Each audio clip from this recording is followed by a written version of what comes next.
ever. So I'm like, bruh. But pizza hopping sounds, it's very tiring. I'll tell you right now, it's way more tiring than bar hopping because it's not liquid you're drinking, it's food. So like you have to pace yourself when you eat. Like you can't even eat like a pot. You literally get like a slice and you split the slice with like somebody else. So you get like a flavor of it. And then you got to go to a different place. So he wants to try out like a bunch of places. So I told him we should pizza hop to 3 places and then get a pie of pizza from this one place that I think is very good and just take that home. So it's like, yeah. I mean, it's true though. That's the thing. Like, there's literally like, here's the thing though. People don't actually understand how much pizza you can get in New York that's great and very bad. It like for me personally, who like just moved, I just figured out like this is so slow in comparison to what I was dealing with like literally 30 seconds ago. I love it. Yeah. I had to cycle through I think at least 8 places to find like a good pizza place in New York City, which like for me living in Queens is not, it shouldn't technically be hard, but like it was hard. I settled for this one place that actually like they have like a combo which is really nice. I mean you get like a bunch of stuff, but they don't actually, the way that they season and like spice up their stuff is really good compared to like what I usually end up having. Yeah, so like it's really hard to go to like a dollar slice pizza. What the f did I just say? A dollar slice pizza place. There we go. Where like it's because you can listen, like you can get dollar pizza for really good taste. Like you can. Is it hard? Yes. Are there known places? Not really. And I think that's like the issue. Because people want to like know. People go to, okay, like for example, if you watch like Spider-Man 1, the like Tobey Maguire version, there is this pizzeria place called Joe's Pizza, which if you know it because you saw Spider-Man 1. I'm not kidding. Now, I don't want to flame this place. However, not the best pizza. Not even like remotely close. But it got so heavily commercialized. Not because it was in Spider-Man, but it's also because like it's just been around for like ages. It's like one of those like super old places. So you can easily find like trust and value the pizza because like they've been doing it for years. Which like sure, but also like some places really have figured out like the ish behind pizza. And like I said, those places usually end up being the better ones. Like there's a place that's very artisanal. It's called Adrian's. Like that pizza is goated, and I don't think they're even chained anywhere. So like it's like New York exclusive pizza, but like it's the kind of pizza place you go and eat. Like they service you on like a plat, like a very fancy like plate, and you like eat with utensils, literally. You don't like hand scoop it. They give you utensils to eat with. Like I don't think they really flame you for like using your hands, but they make it very clear like you bib on like with a napkin, right? Whatever. Utensil, push it. It's very like Italian. Not that I know what Italian pizza tastes like, but like I can assume, right? But either way, it's very good. And they also brick oven their food. It's all brick oven stuff. So it's not like they put it in like a you know, like temperature high up. They just throw it on a thing and then let it cook. Yeah. But if you find a good pie, it's really good. It's legitimately hard to find a good pie. It really is. Like I said, I've even in my like 20 something 50 years of living in the city, it's listen, pizza is rare. Like it's rare. It's rare to find it good, and I think that's the thing that people heavily like. What the flying H was that? People find it really easy to order pizza, but it's also really hard to find good pizza, and I think that's like the thing I just learned to accept with time. And like again, I'm still looking for good places. There's places that like are not even in the city that are like amazing. I forget the name of it, but it's gonna draw a blank in my mind for the longest time. But it's in Connecticut, I think. It's in no, it's not Connecticut. It's is it Yale? Okay, now I'm really forgetting. No, it's by Yale University. That whatever pizza place that one is, it's like so good, and basically it like heavily rivals like a lot of New York places because they're like, oh, like if you want good pizza, like you got to go travel to this part of Connecticut or whatever wherever Yale is. I feel like I should know this. Hold on, I'm gonna like look this up real quick. Do I not know where like it is in Connecticut? Okay, I'm not weird. Cool. I had to make sure. So yeah, so Yale University has this pizza place. It's a very local place, and it's not even like on campus. You gotta like drive out to go get it, and they don't even allow you to sit in. You literally take the pizza to go. Like that's how like committed this place is to like, you know, I guess making their food per se kind of thing. But they don't serve you. They don't serve you inside. Like you take it to go. And there's like benches across the street kind of thing that's like definitely owned by like a library and not by them, but it's so you can actually like, you know, enjoy your food kind of thing too. And that place was amazing, and I'm not even gonna like pretend like I was, you know, not a New Yorker for at least 5 minutes eating an amazing slice of a pizza that was, again, like brick oven, local, crazy good, and it's amazing. I have one local place called Dave's Pizza Connection. Ooh, this sounds good though. Been in the business for 40 years. See, that's the thing I don't realize though, is that how many pizza places have actually been in the quote unquote business for like long on end. Like I don't really know these things. I just like assume that like for like Domino's, I feel like it's, you know, Domino's was around before I was born kind of thing. And listen, I'm not gonna lie to you. There are some places that, you know, Domino's be hitting harder than, alright. Domino's hits harder than a lot of local places that, you know, serve food. And the thing is, like, Domino's, listen, as much as Domino's is like an international, like, super thing, you know what I mean? Like, dude, Domino's hits. It hits really well. And people are always like, oh, like, why would you New York slice over Domino's? You know what I mean?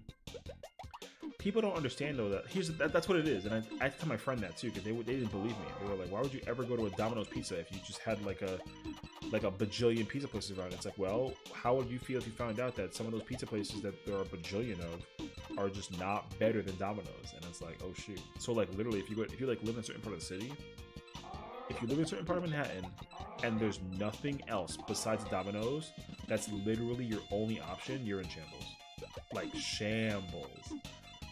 Because there was a place, like, very generic AF called Luigi's Pizza, and, like, it was, you know, it was whatever.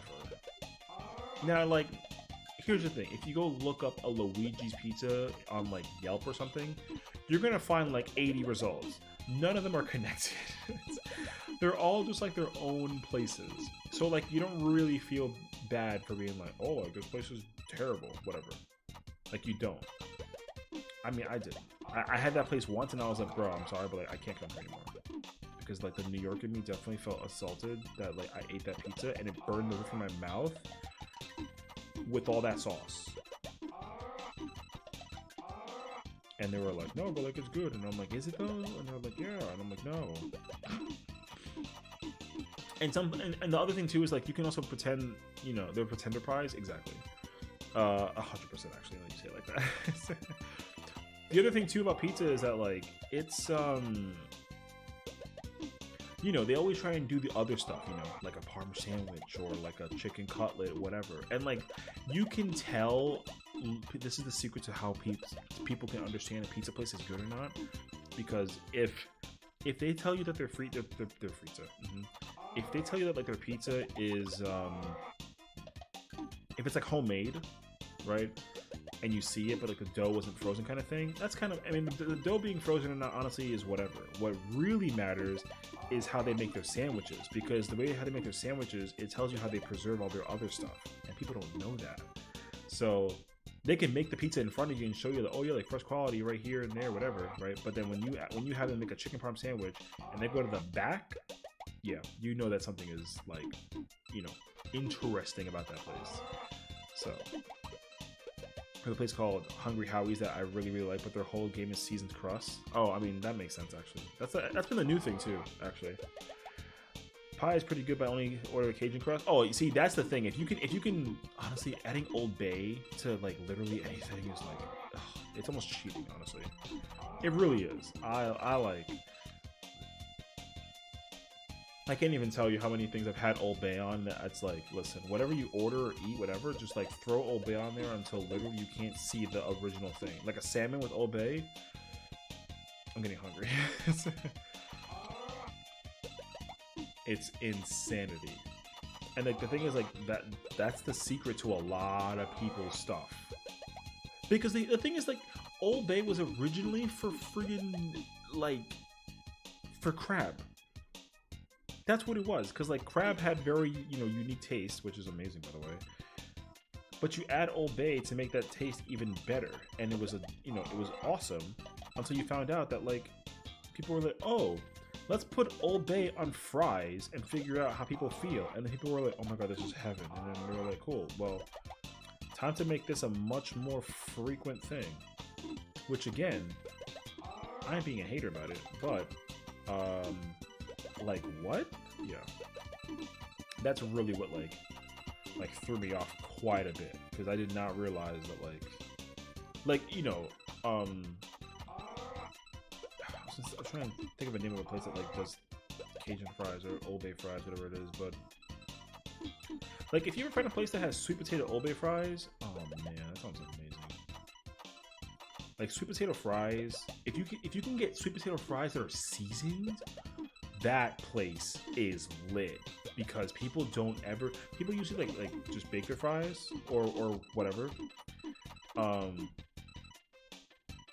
And when it comes to like French fries, see, because here's the thing, people experiment way more frequently with French fries because it's way easier, which is like fine.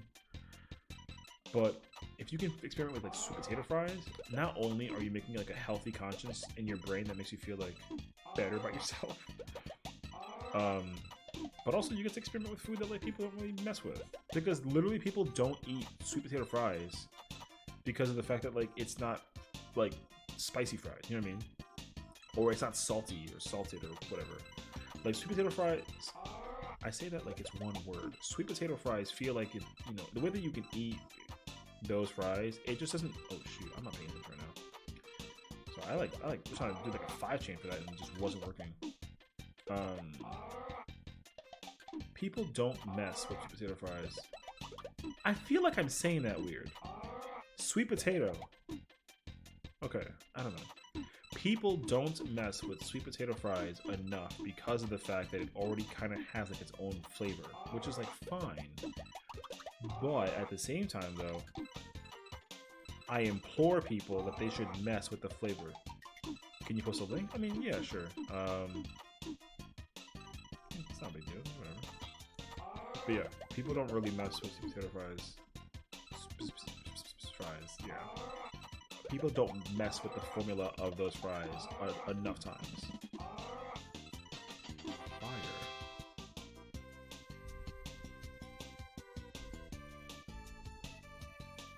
Conrico jalapeno all-purpose seasoning. Bruh. Now you're talking to me about spicy. Which, like, you know, I've been understanding spice a little bit more. Use it on all sorts of food. Oh, okay.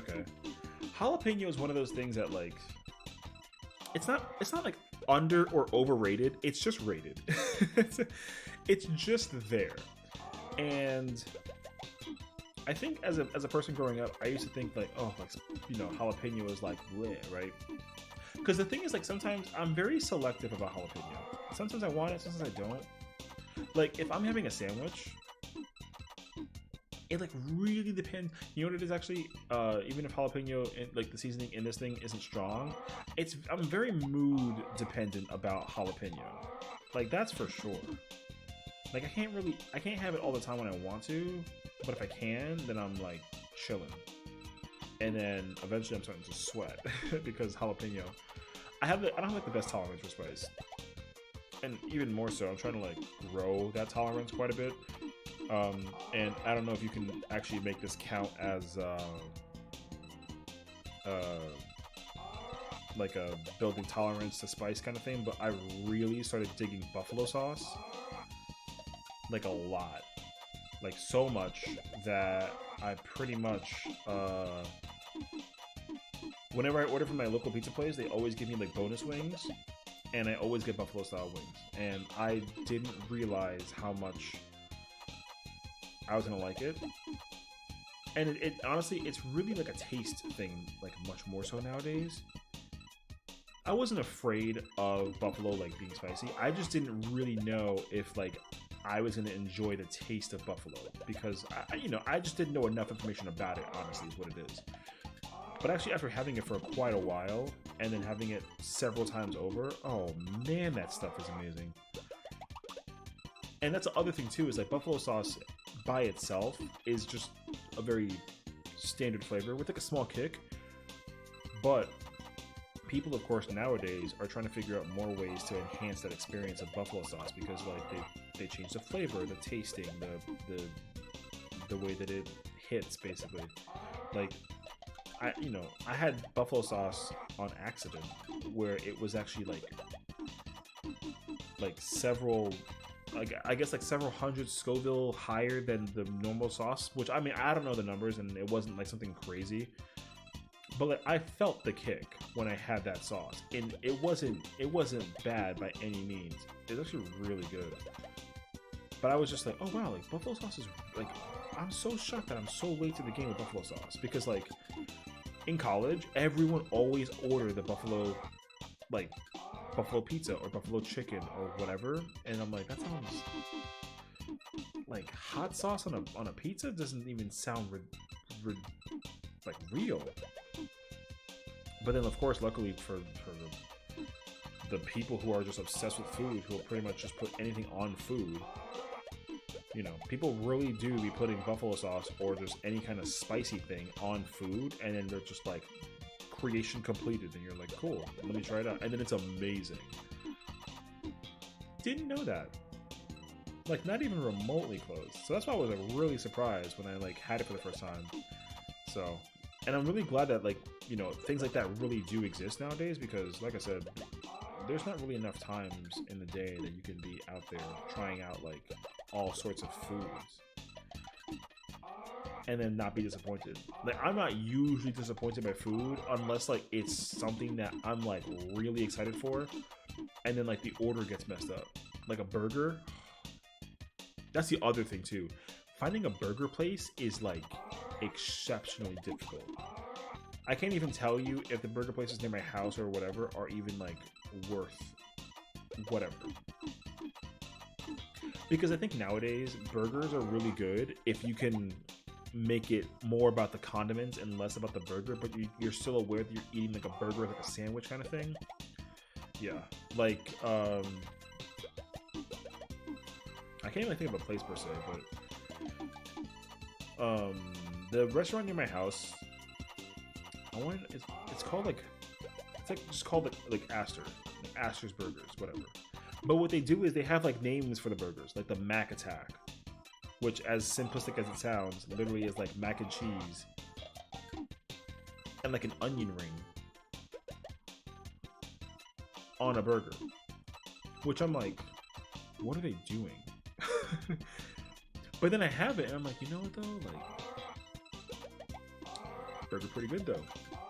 Like, it was actually very, very, very nice. And, you know, at that point I'll figure out the calories later, but really more so I was just like, dude, this burger was pretty sweet. So, but like, anyways, that being said though, there's a lot of things. $18, I know, for adding an onion and like a mac and cheese that costs like $1 also. I know. That's kind of why, like, the burger market nowadays, dude, burgers are not worth anything. Like, well, not anything. Let me rephrase that.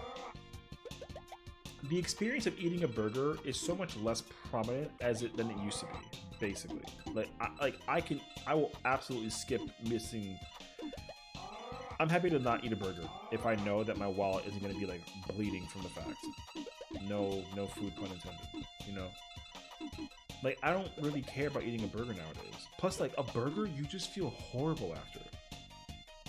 Unless you're just like in it and you're like, yo, this burger is lit, and you're just like I'll figure out my life later.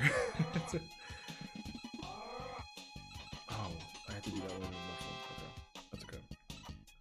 But like I said, like if I ever eat a burger, I know for a fact that I'm gonna have a food baby for at least a day and a half. Not even. It's gonna be like 3 days, and I'm gonna have to just deal with it.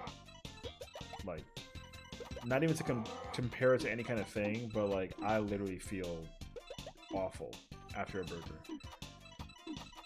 However, in the moment though, it was delicious.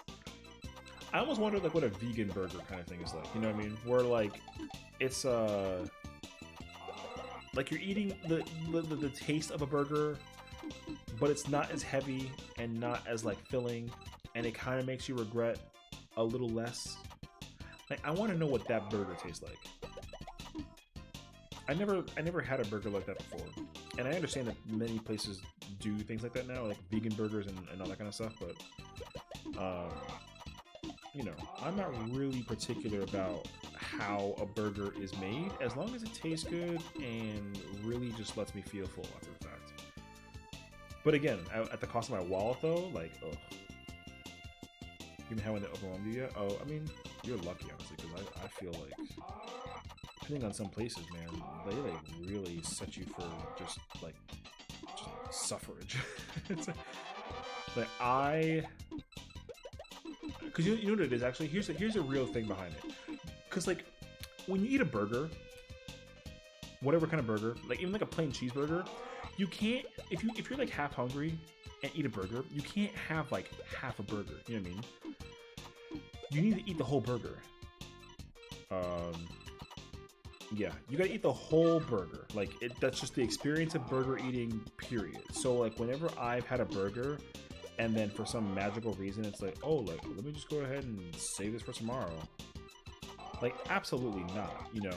Like you really can't be doing that to yourself. So I feel like that's really the issue sometimes, is like I want to eat a burger, but I also don't want to eat the burger without feeling like crap afterwards, so I want to save it. Because if you microwave a burger or even like try and put it in an oven, whatever, it never tastes as good as it does when it's fresh. And I think that's kind of the reason that burgers, like over the course of time, like not like lose their luster, but there is just something about a burger that's just kind of like meh after some time. Or if I'm going out and people are like, yo, we're eating like burgers, I'm just like, no, I'm good. Like I passed out on Five Guys one time and my friends were like, who is this man? And I was just like, listen, you're making me sound like I go here every day kind of thing. Like the one time you want to go there, like I'm cool. I'm so chilling. Like not even remotely interested by the curiosity of my own sake in my brain. Like don't even tell me. Yeah. And same thing with like chicken too. Like, oh my gosh, like fried chicken. Oh my goodness, man. Fried chicken is so good, but you feel. Well, I mean, in fairness though, like you can eat fried chicken again afterwards with time, but it's just too good. Like, why would you even save it? You know, unless like it's literally too much food and there's just nothing you can do about it. Then afterwards, like maybe. But I've never really.